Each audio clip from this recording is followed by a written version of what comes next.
At the company's new product launch, I punched my wife's first love and deafened him. The day after I was taken into custody, the divorce papers were served to me. At the hearing, her first love flaunted their brand new marriage certificate right in my face. All of Manhattan's high society knew me as a fiercely possessive madman, and they were all waiting for me to get out of prison, destroy her new husband, and win her back. But to everyone's surprise, I vanished without a trace the day my sentence was up. Until one day, at a bustling tourist spot in Sedona, someone called out the name I used to go by. "Ethan, you want some kebabs, right? Spicy or not? Have you even forgotten that I never eat spicy food?" "My apologies," I explained politely. "We get so many regulars every day, I can't possibly remember everyone's preferences. It's better to ask and avoid any mistakes." The air in front of me seemed to freeze, broken only by the impatient voices of other tourists in line. "Hey lady, are you going to order or not? If not, let the rest of us go. Seriously, this viral kebab stand is amazing, but you have to wait for your number to be called." Chloe stared at me for a long time, until her eyes began to ache, before finally lowering her head and quickly picking out a few kebabs. "Not spicy." I offered a polite smile. "It'll be about 7 to 10 minutes. You can take your number and find a seat while you wait." With that, I turned my attention back to the grill, my movements clean and efficient as I focused on the kebabs. Chloe's gaze fell upon my hands, chapped and swollen, and she suddenly snatched the skewer I was holding. "Ethan, stop this." I took the skewer back, my brow furrowed. "Ma'am, please don't interfere with my work. There are other customers waiting." The people waiting in line behind her immediately grew hostile. "Are you out of your mind? If you don't let the man work, how is he supposed to eat?" Chloe, as if deeply provoked, shouted, "What do any of you know? For Ethan to be doing this is a colossal waste of talent. You have no idea what he was capable of, what his ambitions were." The other customers shot me mocking glances. "Yeah, well, I used to want to be president of the world," one guy said. "Now I drive for Uber just to get by." "Tell me about it," another chimed in. "I wanted to be a Wall Street genius, and now I'm just drowning in online debt." Chloe looked at them as if they were idiots, her eyes filled with disdain. "It's pointless talking to you." She turned back to me, her gaze intense. "I know you're not doing this because you want to. The code you wrote was the best in the industry. You could be making millions in a heartbeat if you wanted. Why are you hiding out here?" Before I could answer, her eyes welled up with tears of self-reproach. "Is it because of me? I know what happened was a huge blow, but I never imagined you'd fall apart like this, that you'd end up here." Her expression was one of profound pity, as if I were engaged in the most menial labor imaginable. My expression remained neutral. "Ma'am, if you've lost your appetite, I can refund your order. Otherwise, please stop disrupting my business." Chloe froze, a look of disbelief and deep sorrow on her face. With her eyes still red, she found a place to sit. "Who said I'm not eating? I'm eating." I turned back to the grill and finished her order. Chloe ate her kebabs through tears, glancing at me hopefully several times, as if waiting for me to comfort her the way I used to. But I only frowned slightly, replaced the stack of napkins she had used, and said, "Ma'am, if you need assistance, the local sheriff's office is about a quarter-mile down the road." The moment I finished speaking, Chloe finally broke, covering her face as she ran off. It wasn't until I was closing up for the night that Chloe, who had been hiding in the shadows, finally spoke. "How long have you been doing this?" She placed a thick wad of cash on my cart. "I'm here on vacation. Be my guide for 2 hours. It pays more than you make all night at this stand." My eyes fell on the stack of bills. It had to be at least $3,000 or $4,000. I could finally buy that doll my daughter had been dreaming of. Besides, I was sold out for the night.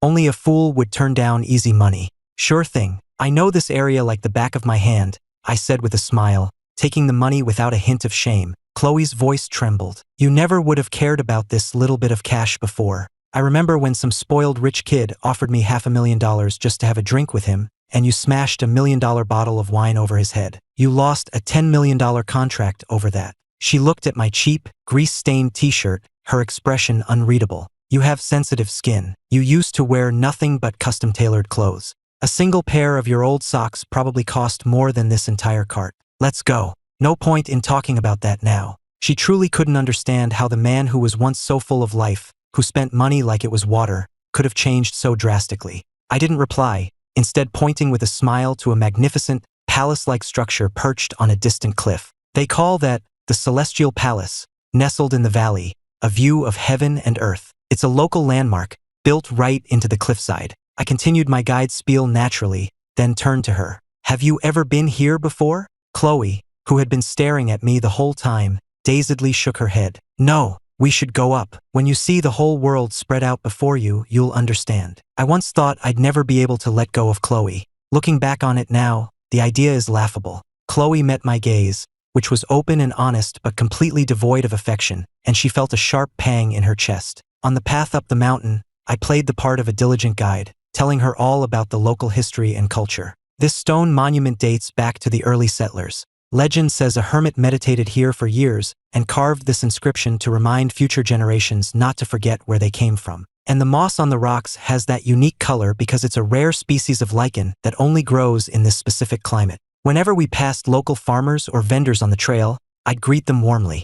Ethan, moonlighting as a tour guide again. Youthful energy, selling kebabs all day and still has the strength to climb this mountain for a few extra bucks. Chloe studied my lean profile and asked quietly, "Do you do this often? Act as a guide?" I answered honestly, "Sometimes if I sell out early, I'll show tourists around, though none of them have ever been as generous as you." It was only then that Chloe finally realized I was genuinely happy about this small sum of money I once would have scoffed at. I wasn't just trying to spite her. She suddenly grabbed my hand, her tone pleading, "Even though we're divorced, I can't stand to see you like this. You're not just anyone, Ethan. Even with a prison record, you could make a comeback." She pulled out her phone and expertly typed in an account number. Without even blinking, she entered $5 million as the transfer amount. I just watched her in silence. She assumed I was accepting the money, but when the screen displayed a recipient account closed error, she was completely stunned. "Ethan, do you hate me?" she asked, looking up with tears in her eyes.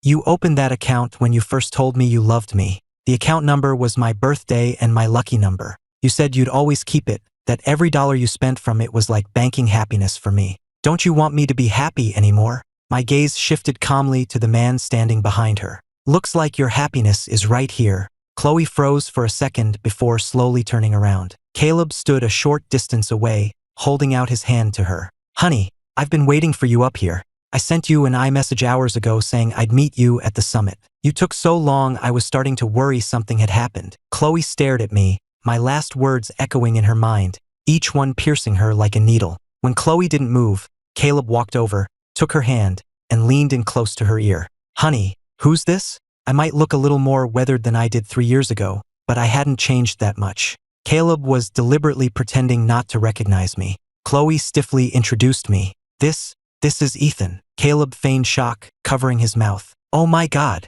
Ethan, is that you? What happened to you? You look so rough." His contemptuous gaze landed on my faded t-shirt. "Adidas? Seriously, Ethan, even if you can't afford designer labels anymore, you don't have to stoop to this. Aren't you embarrassed to be seen in that?" He then feigned a moment of realization and ducked behind Chloe in mock fear. "Oops, I'm just brutally honest. No offense intended. Please don't hit me again. Chloe spent millions on this cochlear implant for me, you know?" Caleb's eyes were full of provocation, but I remained impassive. Chloe used to think Caleb's brutal honesty was one of his better qualities, but now, his words grated on her ears. "Caleb, that's enough." Caleb shot me a resentful look before turning to Chloe with a pout. "All right, honey, my bad. But Ethan looks so different from 3 years ago. I was just in shock. That's all." Caleb pulled a black card from his pocket. "I overheard Chloe offering to help you out, but I'm guessing all your accounts were frozen 3 years ago, right? Well, this is my black card. There's 5 million on it. That should be enough for you to live comfortably for the rest of your life."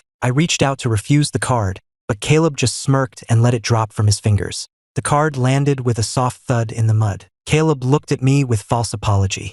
"Oh, whoops, my hand slipped. Don't blame me, you should have caught it. Anyway, I've heard these food stalls use expired meat, even rat meat. It's disgusting. The fact that you're willing to sell that filth for money just shows how desperate you are." A few nearby tourists holding kebabs suddenly looked disgusted, staring uncertainly at their food. My gaze snapped towards Caleb, sharp and cold. Chloe, thinking I was about to hit him, quickly moved to shield him. I bent down, picked up the muddy card, and tossed it back at Caleb. "All the food sold in this park, including my kebabs, is subject to health and safety inspections. If you have any actual evidence to the contrary, feel free to file a report." My confident response seemed to reassure the other tourists, and they began to speak up in my defense, turning on Caleb. "This guy's lamb and beef are cut and skewered fresh every morning. We've seen him do it ourselves. That's right, he even live streams his trips to the butcher. His prep station is spotless." There's no way he's using expired meat or anything like that. Caleb opened his mouth to argue,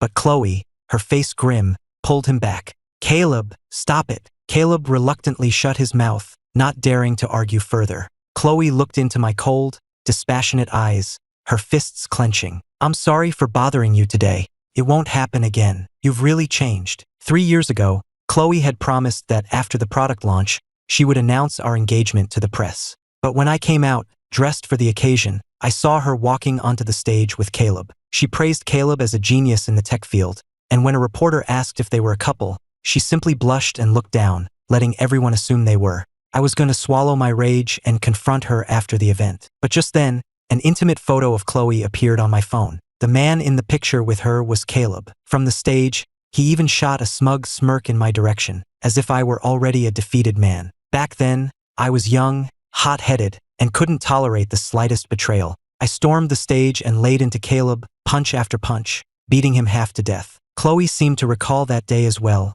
and with a trace of fear in her eyes, she gave me a bitter smile. If you had been as calm then as you are now, maybe things wouldn't have ended this way. The moment she said that, the color drained from Caleb's face. I didn't respond, just silently marked the time in my head. She looked at me with a complicated expression, then finally sighed. She took the black card from Caleb, wiped it clean, and offered it to me. What he did was wrong. I apologized for him. Please take this. I won't be able to rest easy if you don't. Caleb was so furious his eyes were red, but he forced himself to look magnanimous and said nothing. I looked at Chloe calmly, then took 2 steps back, creating distance between us. Since your husband is here, I won't keep you. I don't need the money. I pulled out a portion of the cash she'd given me earlier. We agreed on 2 hours. We still have about half an hour left, so here's a quarter of your money back. I pressed the money into her hand and turned to leave. She screamed after me, Ethan, can't you just swallow your pride for once? 3 years ago, you beat Caleb deaf just because he got on stage before you, and you refused to apologize. Now you're rejecting my help because of that same damn pride. Don't you realize you're only hurting yourself? You used to talk about building an empire, about making something of yourself. Look at you now. You'll never build anything like this. You'll be lucky to find a wife and have kids. Have you forgotten your mother's dying wish was for you to settle down and start a family? Seeing my expression flicker, Chloe pressed her advantage. Take the money and make a life for yourself. Are you going to let the family name die with you? Find a wife, have a child. Consider it a final favor, for old time's sake. Just as she was about to press the black card into my hand, a little girl with pigtails launched herself into my arms. Daddy, why aren't you home yet? Mommy and I were worried about you. My face instantly lit up with a smile. I hugged my daughter and kissed her cheek. We're heading home right now, sweetie. Chloe's expression froze, and her voice trembled as she asked, Is that your daughter? I asked my daughter, where's your mommy? My daughter answered clearly, Mommy went to buy me a caramel apple. Only then did I look back at Chloe and nod, meeting her gaze directly. Yes, this is my daughter. Chloe blurted out in disbelief, but she looks like she's at least 2. You were sentenced to prison over 3 years ago. How could you possibly have a child this old? Chloe racked her brain. She remembered it clearly. I was sentenced to 3 years. How could this child exist? I looked down at my daughter, who was indeed tall for her age, and said casually, She's only 1. Her mother's a nutritionist, so she's very well taken care of, which is why she's bigger than most kids her age. Besides, my sentence was reduced on appeal. You probably missed it. You and Caleb were busy on your honeymoon right after you got married. A cynical smile touched my lips as I said it. It was true. Not long after I was sentenced for assaulting Caleb, Chloe had filed for divorce. Back then, I wasn't as philosophical as I am now. I couldn't comprehend how the woman I'd loved for years could betray me so completely. I had lost my reputation, my fortune, and the woman I loved. I was so deep in despair I couldn't even eat. And that was when she appeared. Chloe blinked, as if trying to remember. Her lips parted. If you had just apologized to Caleb back then, he would have signed the affidavit to reduce your sentence. But you just had to be stubborn. Let's not talk about it, I said, cutting her off. I didn't want to discuss such things in front of my daughter. It would tarnish her view of the world. Chloe stared at me, her eyes turning red again. I held my daughter and prepared to go find my wife. You two enjoy the rest of your trip. I'm going home. The words going home seemed to strike a nerve. Chloe looked at me stubbornly. We're old acquaintances, after all. Even if things ended badly, like you said, that's all in the past. You wouldn't mind if I said hello to your wife, would you? Chloe glanced at my cheap clothes, then at my daughter's little Elsa princess dress, and a flicker of her old confidence returned. Caleb, trailing behind Chloe, looked at me with a smug tone. It's good you've finally accepted your reality, found a simple woman to settle down with. After all, a woman as exceptional as Chloe is one of a kind. Once you lose someone like that, she's gone for good. Oh, right, you said your wife is a nutritionist? Funny, I've never heard of any famous nutritionists from around here. You weren't just making that up to save face, were you? She's more like a housekeeper, right? The kind who just cooks meals? I guess taking care of someone's diet could technically be related to nutrition. He grinned as he spouted his theories, completely oblivious to how rude he was being. Chloe frowned, recognizing the mockery in Caleb's tone, but she didn't stop him. Instead, she looked at me. So, your wife is a housekeeper? What does that mean for you and the child? Does that mean you have to do all the cooking and raising the baby yourself? I had intended to ignore them, but Chloe's question made me frown. What's wrong with a man cooking and taking care of his child? I work the stall at night, which leaves my days free to spend with her. She'll be starting preschool in a few years, and I won't get to have this time with her every day. The thought brought a familiar pang of fatherly sentimentality to my heart. Chloe, assuming I was just being defensive, sighed with feigned resignation. Fine, if you want to use the hands that wrote brilliant code to raise a child and grill kebabs, that's your choice. I just hope you don't live to regret it. You're the best, Daddy, my daughter exclaimed, oblivious to the adult subtext. She asked sweetly, Daddy, what's regret? Do people regret having babies? I ruffled her hair. Daddy will never, ever have regrets about you. The double meaning in my words was not lost on Chloe. Her expression stiffened, and she froze where she stood. Ethan, a bright, cheerful voice called out. The look of superiority on Chloe's face vanished the moment she saw who it was. I walked over to my wife and took the bags from her hands. It gets windy out here at night. You shouldn't have come out. She smiled, handing a small caramel apple to our daughter before holding a larger one up to my mouth. I wasn't looking for you. Lily and I just got a craving for a snack. Chloe couldn't stop herself from blurting out, Ethan doesn't like sweet things. I leaned down and took a bite of the caramel apple my wife was holding. My wife, Maya, finally seemed to notice Chloe. I'm sorry, what did you say? Nothing. Caleb let out a sudden, derisive laugh. Chloe, people's tastes change. Maybe he likes sweets now. You know, when you're used to five-star dining, sometimes you develop a craving for simple peasant food. Caleb shot a meaningful glance at my wife, who was dressed in a cozy fleece jacket, his eyes full of arrogance. He raised his wrist, flashing an expensive Patek Philippe watch. Expensive things are expensive for a reason, and cheap things always have their fatal flaws. Chloe's expression soured. Stop it, she hissed at him. My wife has always been fiercely protective. Hearing Caleb's jab at us, she fired back instantly. He's right. Some people are just inherently cheap, and no amount of designer labels can hide their own ignorance and poor taste. Why you? Maya's wit was always sharp, and Caleb was left speechless, unsure how to respond. If he argued, he'd be admitting the insult was about him. If he stayed silent, he'd be accepting it. Chloe shot Caleb a furious glare. Idiot. It was the first time Chloe had ever spoken to him like that. His eyes reddened with indignation. Chloe respectfully offered a business card. Ms. Vance, it's been years. Your wit is as sharp as ever. Caleb's jaw dropped. He couldn't understand why Chloe was being so deferential to this ordinary-looking woman. Isn't she just a housekeeper? Why are you giving her your card? Chloe looked at Caleb as if he were a complete moron. This is Maya Vance, the nutritionist who designs therapeutic meal plans for the most powerful people in the world. Maya just smiled serenely. Your husband is right. I'm really just a glorified cook, planning 3 meals a day. A cold sweat broke out on Caleb's brow as he mentally kicked himself for his arrogance. The top expert in any field was not someone to be trifled with, and Maya Vance was, without a doubt, the best in her field. That legendary Wall Street guru, suffering from a chronic illness that left him in constant pain, had been on death's door. But Maya, using the simplest ingredients, designed a therapeutic meal plan that eased his suffering and, against all odds, pulled him back from the brink. After that, the investment legend treated Maya like an honorary daughter, giving her his full public endorsement. The global elite, desperate to extend their own lives and to curry favor with him, all clamored for an appointment with her. Chloe knew that the richer people are, the more they fear death. Her tone towards Maya became even more amicable. You're too modest, Ms. Vance. If you're just a simple housekeeper, then no one on earth deserves the title of nutritionist. She glanced at me awkwardly. Ethan, I never would have guessed you and Ms. Vance were together. It's quite a surprise. Remembering her and Caleb's earlier mockery, Chloe wished the ground would swallow her whole. I just grunted in acknowledgement. Weren't you two here to see the sights? If you don't head up now, you'll miss the sunset. We're going home, so enjoy the rest of your evening. Chloe murmured a quiet reply, her eyes a storm of conflicting emotions, but all she could do was watch as the three of us walked away, hand in hand. Back when Chloe and I were together, she suffered from debilitating menstrual cramps. I spent a fortune and called in every favor I had to get Maya to come and treat her. At the time, Chloe had been intensely jealous of Maya,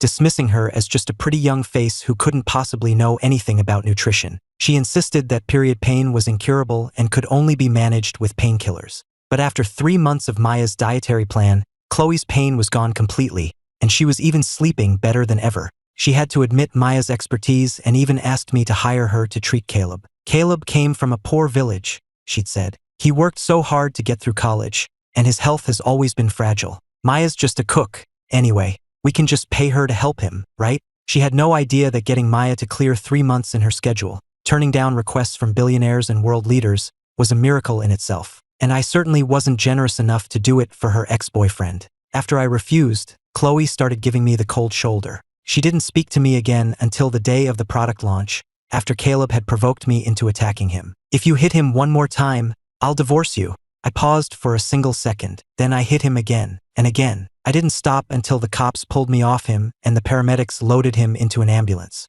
Soon after, news of Maya saving the life of that Wall Street legend went global. I was in prison on a hunger strike and close to death when I saw her on television. She was smiling in an interview, saying, "As long as someone has the will to live, I'm willing to try my best to help." I had assumed my connection to Maya ended when her contract did, but then, she showed up at the prison to visit me. I just stared at her, stunned. "The contract was for 3 full months, she said. "I left on the 30th, but that month had 31 days.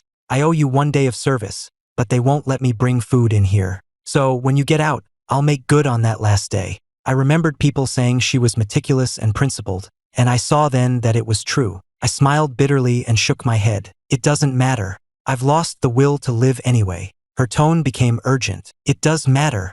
If I don't fulfill the terms, I'm in breach of contract, and I have no intention of refunding that $30 million fee you paid. You don't have to. Keep it. That's not an option. Maya Vance, never break a contract." After that, Maya visited me every single month. I couldn't understand her persistence. Even the excuses she came up with seemed flimsy and transparent. But it was because of that persistence that I suddenly found myself wanting to get out of prison as soon as possible. Maya noticed the change in me, and her smiles during her visits became more genuine. I earned an early release for good behavior, and when I got out, Maya and I fell into a relationship as if it were the most natural thing in the world. I often wondered why Maya, who was already world famous, would have chosen me when I had absolutely nothing. But she always showed me her love through her actions, until I no longer had to ask that question. I walked towards home, holding my daughter in one arm and Maya's hand with the other. Suddenly, the phone in my pocket started ringing. Maya pulled the phone from my pocket and answered it on speaker. "Ethan, you did that on purpose, didn't you?" I didn't know what he was talking about. It was Caleb, his voice dripping with scorn. "There's no way Maya Vance would be with a kebab vendor. I looked it up online. Her husband is some tech mogul overseas. It's not you." I was taken aback. How could my information be online? I had been so careful, always wearing a mask in public, deliberately keeping a low profile. 6 months ago, after settling all my affairs, I brought my wife and daughter back to the States to unwind. My daughter fell in love with kebabs, so I started learning how to make them at this stand. I wanted to be able to make them for her, to give her a taste of home, even after we moved abroad again. Caleb continued his tirade. "You must have begged her to put on this little show for you, trading on some old connection. What was your plan? To make Chloe jealous and win her back? Let me tell you something. She's my wife now. Don't think for a second you can play on her pity. Everything she has is mine, and you have nothing to do with her." Without Chloe there to restrain him, Caleb grew even bolder. "You pull another stunt like this, and I swear I will personally come down there and trash your pathetic little kebab stand." My daughter flinched at his aggressive tone, but she bravely retorted, "You leave my daddy's stand alone, or I'll bite you." Caleb actually laughed. "You silly little girl. You have no idea how the world works, do you? I could beat your daddy until he was deaf, mute, and crippled, and no one would do a thing about it. You must be one of his relatives' kids, right? Do you know that little liars go to jail? I should have the cops come and arrest you right now." He probably expected her to cry, but instead, she stood her ground. "Ethan is my daddy. We're not going to be arrested. You are." I stroked my daughter's hair and spoke into the phone, my voice ice cold. Caleb, I suggest you stop right there. Running into Chloe today was a complete coincidence. It's not what you think. Who are you trying to kid? A loser like you doesn't just run into someone like Chloe by accident. You know, it's your own fault you're in this mess. All it took was one little AI-generated photo to set you off. You're the one who assaulted me in front of a live audience. Who else was going to go to prison? And I'll tell you another thing, he added with a smug laugh. That offer to sign the affidavit if you apologized? That was a lie. I knew you too well. Your pride would never let you apologize. But even if you had gotten on your knees and begged, I never would have signed it. He was gloating, practically giddy with his own success. Look at you now, a pathetic wreck. How dare you even show your face to us? Weren't you the big shot who sponsored my education? The one who so easily stole Chloe from me? Well, how do you like me now? Your company is mine. Your woman is mine. You are nothing but a complete and utter failure. He was practically purring with self-satisfaction. Chloe has already agreed to have a baby with me next year. My child will inherit everything that was once yours. So you just stay right where you are, rotting in the gutter. I pressed the stop button on my phone's voice recorder. Thank you for being so honest, Caleb. I'm sure I'll find a good use for this recording. Caleb froze, a dawning horror on his face. What do you mean? I didn't answer him. I just silently sent the audio file to Chloe. Whatever happened next was no longer my problem. Maya took our daughter from my arms with an exasperated sigh. You can be a real piece of work. You know that? I just smiled. I'm just making him pay for his past sins. Chloe had always believed Caleb was just brutally honest, never realizing it was all an act. The truth is, I never cared about the company they conspired to steal from me 3 years ago. With my skills, I could build another one in my sleep. But I couldn't let an ungrateful bastard like Caleb get away with it. More than a decade ago, when I visited his impoverished village to set up a scholarship fund, Caleb was the first to kneel before me, swearing he would repay my kindness one day. But the first thing he did after I paid for his education was to start poisoning my relationship with Chloe, playing his disgusting little games. I was never going to let a piece of trash like that get away scot-free. As for Chloe, she was just a fool who couldn't see what was right in front of her. She could have that worthless company as a parting gift. Couldn't have cared less. Caleb's heart hammered in his chest as he rushed downstairs to find Chloe. He was startled by a loud crash from their room before he even reached the door. He found Chloe in a rage, smashing everything in sight. Her fury only intensified when she saw him. Caleb, you are going to explain this to me right now. Chloe's lips trembled with rage, her eyes bloodshot. Caleb tried to bluff his way out. I don't know what you're talking about. Did Ethan say something to you? He's trying to drive us apart. We're married, Chloe. You can't believe his lies. He probably used AI to fake some audio to trick you. You have to believe me, honey. The word honey from his lips made Chloe feel sick. She slapped him hard across the face. Don't you ever call me that again. You disgust me. She hit play on the recording, and Caleb's smug, gloating voice filled the room. I had the audio file authenticated the second I received it, Chloe said, her voice dangerously low. It hasn't been altered in any way. Did you really think I was that stupid? She looked at him with such hatred she could have torn him apart. But in that moment, what she wanted more than anything was to get me back. Her face went cold as ice. We have a prenup. I suggest you pack your things and leave quietly. Otherwise, I will destroy you. Caleb stared at her in disbelief, stunned by her ruthlessness. Chloe grabbed her car keys and walked out the door. Panicked, Caleb ran after her. Chloe, wait. I was wrong. I'm so sorry. I only did it because I love you so much. I never meant to hurt you. Chloe slammed her foot on the gas and sped away. Caleb had only taken 2 steps into the street after her when a speeding truck hit him, sending him flying. Chloe's face went white with shock, but she simply picked up her phone and dialed 911. Hello, there's been an accident. Someone's been hit by a truck. After hanging up, she floored the accelerator again, heading back to the spot where my kebab stand had been. But when she got there, a different person was running the cart. Excuse me, she asked. The man who was working here before, where is he? Huh? I'm the owner. No, I mean the other man. His name was Ethan. Oh, Ethan. He was just my apprentice. He only learned how to make kebabs because his daughter loves them so much. We usually work together, but I was out sick yesterday, so he was running the stand by himself. His recipe is exactly the same as mine. Want to try some? Chloe's eyes were red as she asked, where did he go? Gone. Probably not coming back. He was just here for a little while, traveling and unwinding. I guess he's already on his way to the next stop. The owner cheerfully grilled a kebab for her and handed it over. But when Chloe took a bite, It tasted nothing like the one from the day before. Not spicy, she murmured, tears streaming down her face as she ate. The owner was so alarmed by her behavior that he called the police, thinking something was seriously wrong. The officers who responded were the same ones investigating the truck accident. When they identified Chloe as the wife of the victim, Caleb, they took her in for questioning. The news that one of them was in the hospital and the other was in police custody spread like wildfire online. The stock price of Chloe's company plummeted by double digits overnight. Meanwhile, I was in the backyard of our villa in LA, grilling kebabs for my wife and daughter. "Looks great, senior," Maya said with a grin, taking a kebab and praising my handiwork. My daughter, Lily, was happily stuffing her face with a smaller skewer of her own. As I watched the last rays of the sunset paint the sky, a contented smile spread across my face. Maya had been my junior in college. A hazy memory suddenly sharpened in my mind. A cheerful girl who was always smiling, who used to follow me around, offering me homemade lunches. And that girl was standing right in front of me now. I thought of my late mother and said to her in my heart, "Mom, you always wanted me to have a happy life. I finally do."